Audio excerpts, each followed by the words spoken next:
This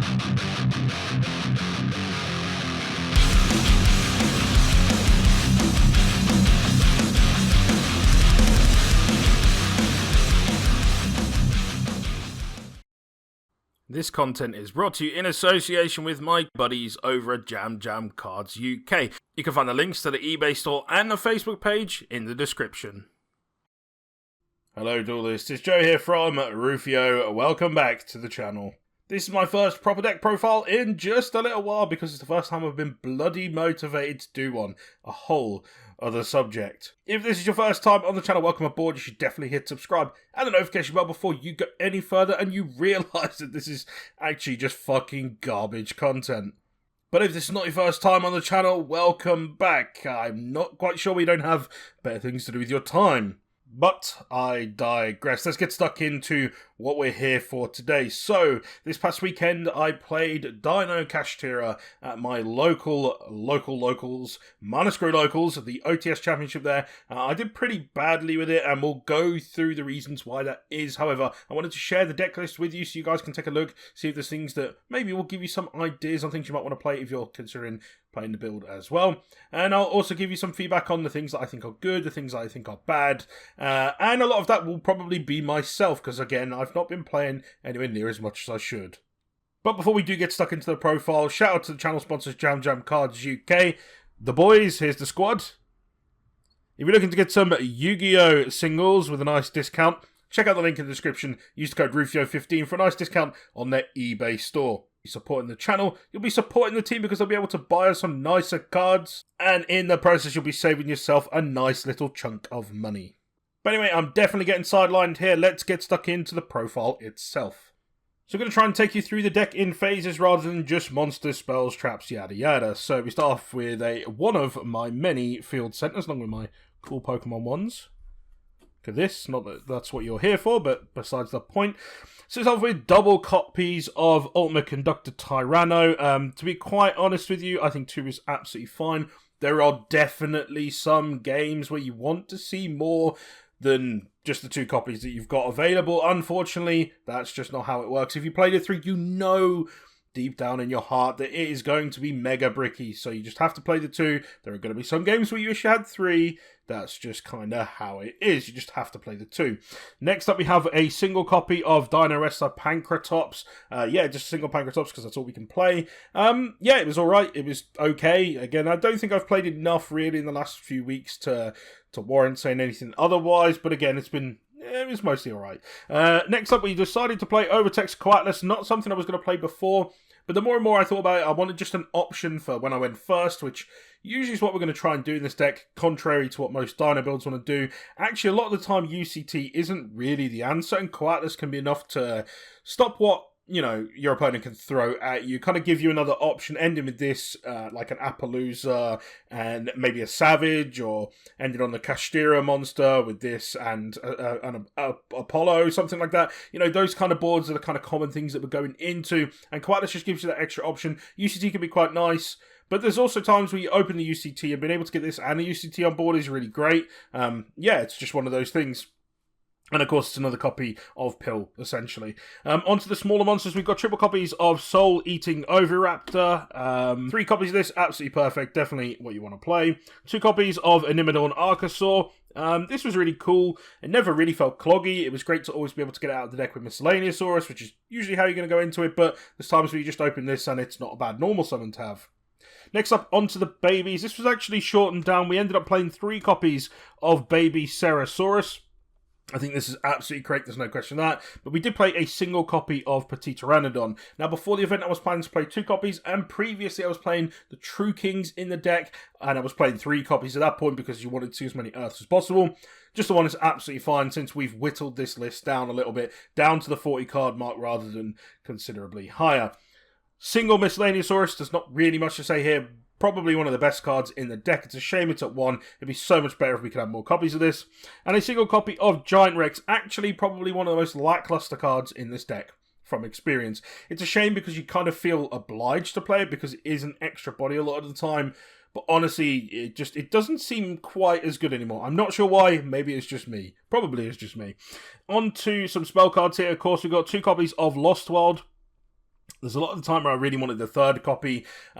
This helps you so much. So many decks that this just helps you deal with by having this available, having the token on the field, the extra protection, the extra ability to body things. It's just really insane. The amount of games where this just on its own with like one other dino, like this and a baby, got me through a game that I had no right to win. So make of that what you will. We have triple copies of Fossil Dig, mandatory. You can't play less than 3. Absolutely insane if you do. 2 copies of Double Evolution Pill. I think 2 is absolutely correct. Do not play 3. It is way too bricky. 2 is absolutely fine, and 1 is nowhere near enough. 2 is the perfect balance. And finally, we're going to include in the dinos because, well, there's more dinos than anything else. We've got the scrap package. We've got 2 raptors and 1 chimera. Now, this is a weird feeling playing this. I like the extra ceiling that you get as a result of playing this. It's really cool. It can be a little bit bricky, but it does give you access to things like Savage. If you're playing the True King variant, which I was before, it gives you the ability to have extra Earths to pop. It's just all of those things, and yet sometimes it doesn't feel quite good enough. I don't know. I'm kind of in two minds about this. I think it probably gives you enough of a ceiling to make up for it, but 2 and 1 seemed fine. I never really felt like I was bricking on the Scrap Raptors, so I guess that helps. But that is it for the Dino bits from the main deck. On to the rest of the main deck. So we're on to our cash package here. So we've got Unicorn, of course, triple copies. This is like one of your main guys, right? You want to just see it every time. Unfortunately, I wasn't seeing it anywhere near enough. Felt like I needed more copies. Here we are. Yeah, 3 copies of this. I think you just have to play it. 2 copies of Fenrir. I did have a third at one point, again, when I was playing the True King package. So when you always had a way to pop cards and go off. Next up, we've got a single copy of Rise Heart. This is kind of the standard package for monsters, I find. Again, it's up to you whether you want to sort of play with this a little bit. I actually found quite a lot of the time I had an excess of them in hand, which wasn't terrible because it meant if your opponent cleared the board, you always had a follow-up. But yeah, that's a debate for another time. Finally, we decided last minute to play Dino Kashtira. This seemed really cool, actually. This was probably one of the best ones out of all of them. It was the one that was most consistently coming up for me. Again, it's anecdotal evidence, but I really like this in here. Onto the spells and traps for this. We've got 1 copy of the field spell. This card's absolutely bonkers. This here just gives you instant Exceed, and this, yeah, you know what it is. It's part of the combo. Yeah, all seemed okay. I feel like it's actually probably too good to play in this deck. We'll get to my thoughts at the end, though. But yeah, the Kashtira stuff was just okay most of the time, and I don't know if that was just my overall experience, but they seem pretty good on their own, so I must be doing something wrong. And on to our last cards of the main deck. We have triple copies of Pot of Prosperity. We're going first in this build, so we just always want to see as many options as possible to get through our engine and get everything going. There's nothing worse in this than just missing that one single piece to set up an insane board. And again, it's not like we're going second. If we are, we just side these out, so it is what it is. Our final 2 cards of this are field spell cards, Terraforming and Set Rotation. This wasn't always the nicest because, well, a lot of the time you're going to be giving your opponent either the Kashtira field spell, which isn't great. You can give them Lost World, which is kind of annoying for them, I guess. But a lot of the time you actually want to see the Lost World. So then you have to give them the cash field spell. So that's the problem with this. This was a little bit nicer when we had Diagram in here as well. So maybe something I'd consider cutting if I'm not playing the True King package. But that does indeed round off the main deck. Dead on 40 cards. Let's move on to the extra deck. One of our obligatory tokens. I might as well throw the other one here whilst I'm here. So, extra deck. Borrowload Savage Dragon. Came up a couple of times. It was okay. The problem is like, a lot of the time when you can get to this, you can just go into other options. But this is cool if you just see the scraps and then you can go from there. Of course, if you do have access to 2 level 4 dinos, you're normally going to go for Dolka or Lagia. Mandatory, you need to play at least one of each. Maybe even consider playing a second one of one or the other, just depending on taste. We have Dungarees, the Timeless. This never came up. It just feels a bit excessive, just really not needed. We have Tornado Dragon, which again on paper sounds great, but it just never came up. I feel like the problem with this is that the back row decks just have way too much resiliency. You look at stuff like Labyrinth, this just doesn't really do enough against it, so I'm not sure if it's needed in here. There's probably better options. Onto the cash cards, of course, Shangri-Ira and Arise Heart. These are both insane when you set them up. Unfortunately, I was not able to do that anywhere near enough, but when you do, they're insane.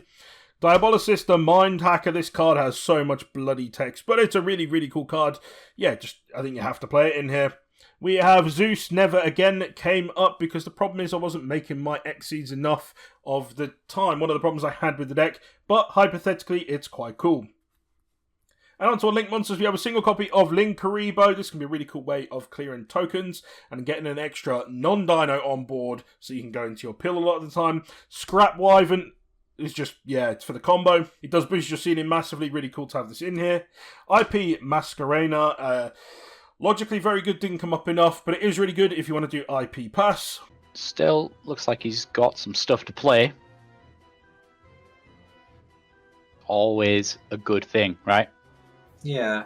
I haven't seen a baby Sarsaurus getting destroyed yet. No, I don't think he's got it by the looks of it. Do you see IP Masquerena, though? He's messed up his starting turn. Yeah. Because he should have been able to get his baby Sarsaurus, get that destroyed with the Archosaur, and then he'd have been able to do additional summons. So I think he's... Unless he's just going a different... Yeah, I think he's completely messed up the turn.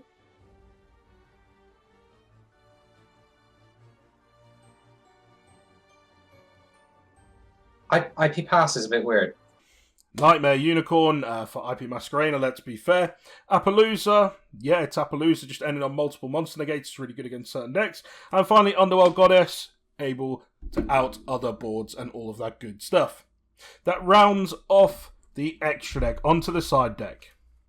So you will have noticed, if you were looking at the deck profile, we didn't main any hand traps. We do, however, have 3 Ash Blossom and Joyous Spring in the side. This is obviously for, well, the certain matchups is great against, and many matchups it does very little. I just didn't really have the space in the main without upping the main deck count, but something I'd probably like to consider maybe in future builds is having this at least available in there.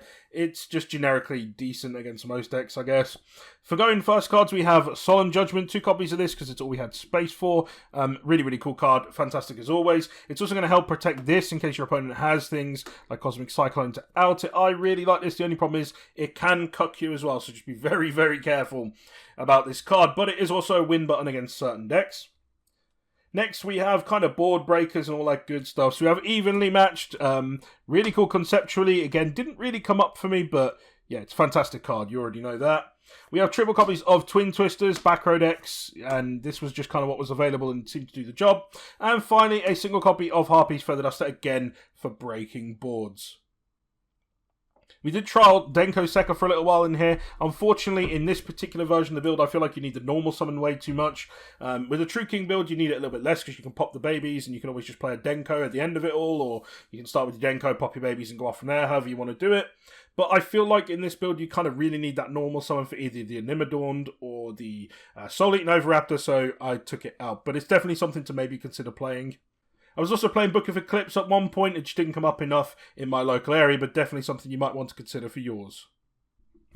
Now, in terms of my overall thoughts for the deck, unfortunately, it doesn't seem very good to me. I don't know if it's an issue with the deck list or it's an issue with me. Keep in mind, I've barely played in the last few months. I'm essentially playing like once a month at the moment, apart from big events. So it's not something I'm really sharp enough on. So it may well be I was playing suboptimally. It could definitely be the case.